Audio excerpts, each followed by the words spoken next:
मेरे भाइयों, मेरी बहनों, सभी लोगों से मेरी एक इल्तिजा है कि अपनी बेटियों को विदा करें तो कभी ये ना कहें कि डोली में जाओ अर्थी में आओ, कभी पे मत कहिएगा। क्योंकि बेटियां जिस तरह से मारी जा रही हैं, कभी पैसे के पीछे, कभी गाड़ी के पीछे, कभी दौलत के पीछे और कभी घर के काम के पीछे। ठीक है, तो वही काम अगर अपनी बेटी अपने घर में ना करे तो वो अच्छा लगता है, और वही काम अगर बहू ना करे तो वो बुरा लगता है इंसान। इसलिए क्योंकि वो बहू है और वो सास है। तो इस चीज़ को समझने की आप सभी लोग कोशिश करें कि जो बहू है वो भी किसी के घर से आई हुई है, वो भी बेटी है। पर ऐसे सूली चढ़ा देते हैं कि बहुओं को लोग न सोचते हैं न समझते हैं। अब इस टाइम इस तरह से मारी जा रही हैं कि लड़कियां पता नहीं चलती।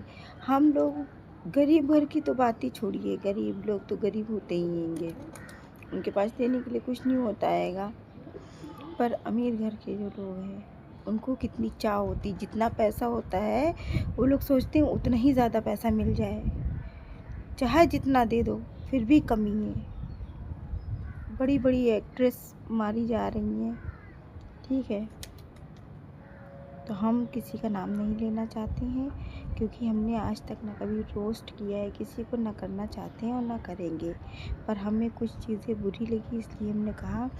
तो आप जितने भी लोग हैं जब शादी करें अपनी बेटियों की तो ये बात कहें कि जाओ बेटी, जब भी कभी तुम्हें कोई परेशानी हो, जब भी अपनी बेटियों को विदा करें तो ये कहें, जाओ बेटी, तुम्हें कोई परेशानी हो, कोई मुसीबत हो, कोई दुख हो, कुछ भी हो, ठीक है, तो मेरे घर के दरवाज़े हमेशा तुम्हारे लिए खुले हैं।